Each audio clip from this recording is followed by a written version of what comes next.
वकफ़ा वस्सलातु वस्सलामुन अला मल्ला नबी अबादा कि वाकई रिश्तों की बंदिश हो जाती है, वो जादू की वजह से हो, वो नज़र की वजह से हो। लेकिन इसके साथ साथ हमारे मौजूदा दौर में एक बहुत बड़ी बीमारी जो तकरीबन हर घर में पहुंच चुकी है कि बेटा है, उसने एमए किया और फिर रिश्तेदारों में इतनी बची पड़ी नहीं है, वो बाहर फिरते हैं, वो कहते हैं जी कि बच्ची जो है उसने भी एमए किया हो। और फिर रिश्ता करने वाले बाज़-औक़ात बच्चे की उम्र भी देखते हैं, बच्ची की उम्र भी देखते हैं, घर को भी देखते हैं, घर के माहौल को भी देखते हैं। और हम इसी तरह फिर माहौल तलाश करते रहते हैं, रिश्ते तलाश करते रहते हैं, मेयार तलाश करते रहते हैं। और मेयार ना बनने की वजह से ज़ाहिर है, एक बच्ची ने एमफिल किया है, उसे एमफिल करने के लिए वक़्त चाहिए। बेटे ने एमफिल किया है, उसे वक़्त चाहिए, ज़ाहिर है उसकी उम्र ज़्यादा होगी और फिर वो मेयार तलाश करते रहेंगे और ओवर एज हो जाएंगे। और फिर हम लोगों के पीछे भागते फिरेंगे, जी हमारे रिश्ते बांध दिए गए हैं। भाई रिश्ते नहीं बांध दिए गए, आपके काम ही ठीक नहीं थे। आपकी कोशिश ये थी कि अगर मैंने बीए किया, एमए किया, बच्ची एमफिल मिले। अगर बच्ची ने बीए एमए किया, वो कहती है बच्चा एमफिल मिले। और इसी तरह हमारी औलाद बूढ़ी हो जाती है।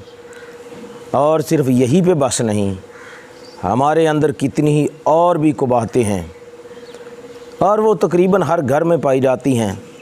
हमें एक और लालच होता है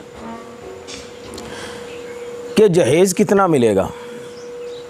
मेरे पास एक माँ अपने बच्चे को लेके आई, वो कहने लगी जी मेरा बेटा कहता है मैंने शादी उधर करवानी है जहाँ से मुझे गाड़ी मिले।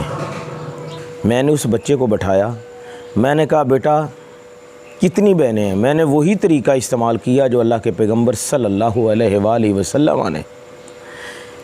एक आदमी आया, उसने इजाज़त मांगी कि मुझे ज़ना की इजाज़त दी जाए। फरमाया कि अगर कोई तेरी माँ के साथ ऐसा करे, क्या तू बर्दाश्त करेगा? तेरी बीवी के साथ करे, तेरी बहना के साथ करे, सभी रिश्ते गिनवाए। कहा कि नहीं, जब तू नहीं बर्दाश्त करेगा तो दूसरा कौन करेगा? तो मैंने कहा बेटा आपकी कितनी बहनें हैं? कहने लगा 6। मैंने कहा क्या तू हर बहन को शादी में गाड़ी देगा?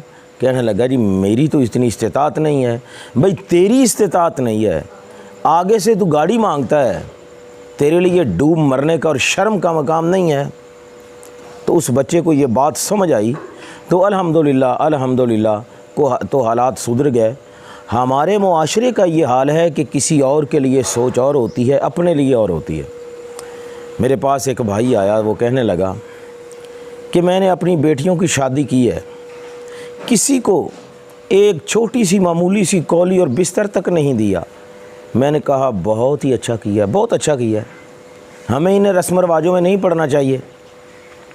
वो कहने लगा जी जब बारात आए थे ना वो बेटे वाले, तो मैंने कहा था कि 10 अफराद से ज़्यादा नहीं आना। तो तीनों बच्चियों की शादियों में वो सिर्फ 10-10 अफराद आए थे। मैंने कहा बहुत ही अच्छा है, हमें इस रस्म व रवाज से बचना चाहिए। और फिर कहने लगा मेरे बेटे की शादी है तो उन लोगों ने मुझसे मुतालबा किया है कि 1.5 तोला सोना जो है ना वो पहनो। तो मैंने कहा मेरे पास नहीं है। मैंने कहा ठीक है, कोई अर्ज नहीं, हमें इन रस्म व रवाज से बचना चाहिए। वो कहने लगा कि मेरे बेटे की शादी है तो इस तरह उन्होंने मुझे कहा है कि 1.5 तोला सोना पहनना है। तो मैंने कहा कि मेरे पास पैसे नहीं हैं, मैं नहीं पहनूँगा। पहले तो उन्होंने कुछ ज़िद की, फिर उन्होंने कहा ठीक है, वो मान गए। तो उन्होंने कल एक ट्रक सामान का जो है ना अपने ही किराए पे मेरे घर भेज दिया है। जब उसने ये कहा तो मुझे बहुत गुस्सा आया। मैंने उसको बहुत डांटा कि तुझे शर्म नहीं आती। वो कहने लगा कि जी किसी ने अपनी बेटी को ही देना है ना। तो मैंने कहा जब तूने अपनी बेटियों की शादी की थी तो उस वक़्त तू मरा हुआ था, तू भी तो ज़िंदा था। अपनी बेटी को तूने एक बिस्तर तक देना गवारा नहीं किया, एक मामूली सा बर्तन देना गवारा नहीं किया। आज तेरे घर आ रहा था तो तूने कहा जी कोई अर्ज नहीं, अपनी बेटी को ही देना है। यानी कि हमारी सोच ये है कि जब अपने घर में आना होता उसमें कितने बड़े बड़े वाज़ व नसीहत करने वाले अहले इल्म हैं, जब वो तकरीर करेंगे ना तो कहेंगे हमें जहेज़ नहीं लेना चाहिए, ये एक लानत है। और जब वो ख़ुद अपने बच्चों की शादियां करेंगे या अपनी शादी होगी तो फिर जी कोई अर्ज नहीं है इसमें, जो है ना वो ले लेना चाहिए अगर वो अपनी खुशी से देते हैं तो। भाई आप कहें ना कि ख़बरदार मैंने कोई चीज़ भी नहीं लेनी, बस दो टोक मेरा फ़ैसला है, मैंने कोई बिस्तर तक नहीं लेना। और इसके साथ ही दूसरा सवाल मैंने ख़ुद कर दिया कि सामान तो उन्होंने जहेज़ का भेज दिया, अब बारात कितने अफराद जाएंगे। तो कहने लगा जी वो हम होंगे कम से कम 200 220 30। मैंने फिर डांटा कि शर्म नहीं आती। जब अपनी बेटियों की शादी की तो एक बारात में सिर्फ 10 अफराद, जब आप दूसरे के घर जा रहे हैं तो एक ही वक्त में 200 अफराद लेकर जा रहे हैं। क्या जब वो आपके घर आ रहे थे तो उनके रिश्तेदार नहीं थे, उनकी बरादरी नहीं थी। तो हमारी सोच अपने लिए और होती है, किसी दूसरे के लिए और होती है। दूसरे के लिए हम कुछ सोचते हैं, अपने लिए हम कुछ सोचते हैं। तो हमें अपनी सोच को मुस्बत रखना चाहिए। ये नहीं होना चाहिए कि हम दूसरे का घर बर्बाद करें और फिर कहें कि हमारे घरों में अमन होगा, सुकून होगा। इसी के साथ साथ मेरे पास एक बच्चा आया, अल्लाह उसको तंदुरुस्ती से इससे नवाजे। मैंने एक बात सुनाई कि मेरे उस्ताद मोहतरम थे, बड़ी मशहूर व मरूफ हस्ती सी, आज वो इस दुनिया में नहीं हैं। अल्लाह उनकी आखिरत बेहतर करे और उनकी कब्र को नूर से मुनव्वर फरमाए। बहुत ही बेहतरीन और कामयाब उस्ताद थे। उनकी बीवी आंखों से नबीनी थी। तो मैंने उनसे सवाल किया कि उस्ताद मोहतरम आपने एक नबीनी औरत से शादी क्यों करवाई? आपकी तनख्वाह, ज़मीन, जायदाद, सभी कुछ। तो कहने लगे कि बेटा असल बात ये थी कि वो मेरी खाला की बेटी थी। मैंने ये सोचा कि अगर हमने इसको ना संभाला तो दूसरा कौन संभालेगा।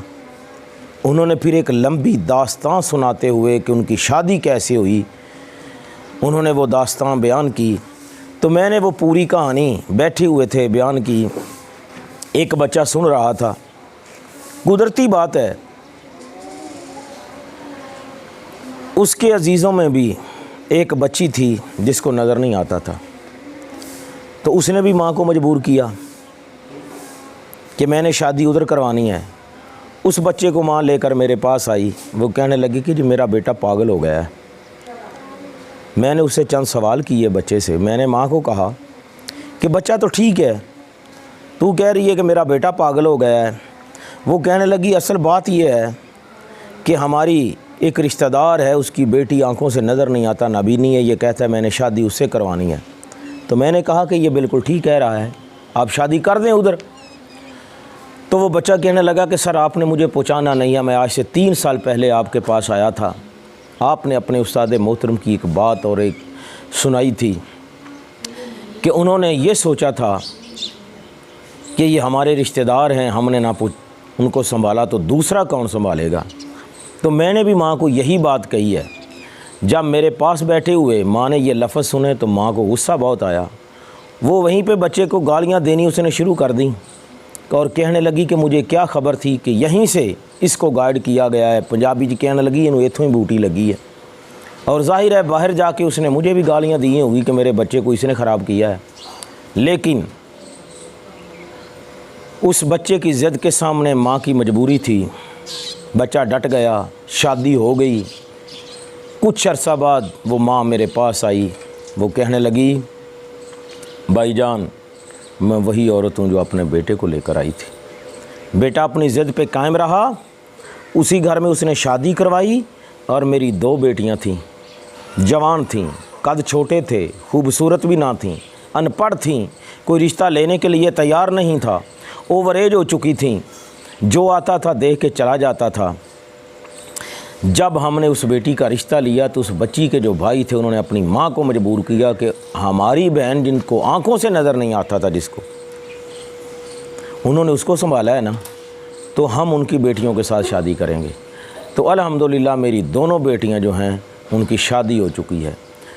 तो ये बताने का मकसद क्या है कि हम अपनी सोच को बदलें, हम देखें कि अपने लिए हम क्या सोचते हैं, दूसरे के लिए क्या सोचते हैं। एक भाई मेरे पास बहना को लेके आया, जी शादी नहीं हो रही। अल्हम्दुलिल्लाह मैंने बताया कि ये करो, अल्लाह मेहरबानी करेगा, शादी हो गई। कहने लगा जी मैंने अपनी भी शादी करवानी है, कोई ऐसी बच्ची हो जो मुलाजमत करती हो। मुझे गुस्सा बहुत आया। मैंने कहा कि ये देख, अपनी बहना की शादी की है कि उसे मुलाजम लगवा के फिर उसकी शादी की है। अपने लिए तेरी सोच क्या है, दूसरों के लिए क्या है। तो मोहतरम सामीन, हमें अपनी सोचों को दुरुस्त करना होगा, अपने बच्चों की वक्त पे शादियां करना होगी। और जब हम ये सोचेंगे कि हमने अखलाक को देखना है, बेटे और बेटी के रवैये को देखना है, उसके दीन को देखना है। नबी करीम सल्लल्लाहु अलैहि वसल्लम ने फरमाया कि औरत से शादी की जाती है खूबसूरती की वजह से, मालो दौलत की वजह से। उसके दीन को देखो, इस्लाम को देखो। लेकिन आज हमारा हाल क्या है कि हम पैसे को देखते हैं, दौलत को देखते हैं, इसकी तनख्वाह आ रही है और फिर आने वाले वक्त में उन घरों में सुकून नहीं रहता। कितने ही लोग सिर्फ़ इस वजह से उजड़ जाते हैं, बर्बाद हो जाते हैं कि तनख्वाह आ रही है जी, खामद कहता है मुझे तनख्वाह दो, बच्ची कहती है मैं नहीं दूंगी, बच्ची के वालिदैन कहते हैं कि हम नहीं देंगे, हमने इसे पढ़ाया इतना अरसा, हम इसको इस्तेमाल करेंगे, इसी वजह से तलाक हो जाती है। कुछ लोग ऐसे हैं कि जब बच्ची को तलाक हो गई, तनख्वाह की वजह से दोबारा निकाह करने के लिए कहीं पे तैयार ही नहीं हैं कि बस ठीक है हमने एक दफ़ा फरीज़ा अदा कर दिया है, पैसे आ रहे हैं, घर में खर्चेंगे। ये नहीं सोचते कि क़यामत के दिन हमारा क्या हाल होगा, अल्लाह के सामने हम कैसे जवाब देंगे। और कितने ही लोग ऐसे हैं जो सिर्फ़ इस वजह से बच्चियों को तलाक दे देती हैं या तलाक ले लेती हैं, वो तनख्वाह के चक्कर में और इसी झगड़े में। ये हाल है हमारे मुआशरे का। फिर कहते हैं हम, हमारी शादियां नहीं होती, हमारे मसाइल नहीं हल होते। तो मोहतरम सामीन, ये हमारे अपने ही मसाइल पैदा करते हैं। अल्लाह से दुआ है कि अल्लाह ताला हमारा हामी व नासर हो और अल्लाह ताला हमारे इन मसाइल और परेशानियों को दूर फरमाए।